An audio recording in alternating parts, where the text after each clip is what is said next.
இப்போ நம்ம கொத்தமல்லி சட்னிக்கு செய்யறதுக்கு தேவையான பொருட்கள் என்னென்னு பார்த்துடலாம்.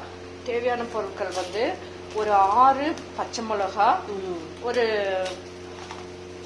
எவ்வளோமா ஒரு 10 வரமிளகா, நம்ம காரத்துக்கு தகுந்த மாதிரி, கொஞ்சம் புளி, கொஞ்சம் தேங்காய், ஒரு 2 ஸ்பூன் அளவுக்கு கடலைப்பருப்பு, ஒரு 3 ஸ்பூன் அளவுக்கு போட்டுட்டு நம்ம இப்போ இதெல்லாம் வணக்க போறோம். எப்படி செய்யறதுன்னு பார்க்கலாம். கடாயை வச்சுட்டு எண்ணெய் ஊற்றிட்டு இந்த கடலைப்பருப்பு, பச்சை மிளகா, ஃபர்ஸ்ட் பச்சை மிளகா போட்டுட்டு ஒன்னொன்னா எப்படி வேணாலும் போட்டுக்கலாம். எல்லாத்தையும் ஒன்னா போட்டு கூட வணக்கிக்கலாம். இதுதான் ஃபர்ஸ்ட் போடணும் அப்படின்ட்டு இல்லை. ஆனால் எல்லாமே கொஞ்சம் நல்லா வணங்கணும். தண்ணி போட்டு வச்சுருக்கோம். நல்லா சுத்தமாக கழுவிட்டு அதே எண்ணெயில் எடுத்து போட்டு வணக்கணும்.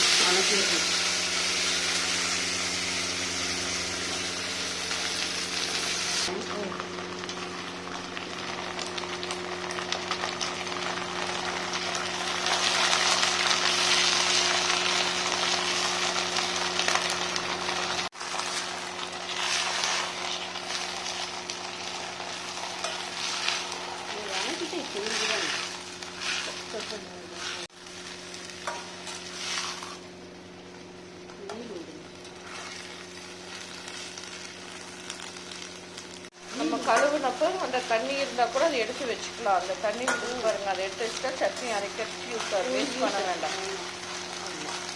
நல்லா வணக்கிட்டோம்னா ரொம்ப கம்மியாயிடும். அதனால நல்லா ஒரு கட்டு கூட கொத்தமல்லி தழை நம்ம போடலாம் இந்த சட்னிக்கு. இது ஒரு கட்டு தானே? ஒரு கட்டு இது.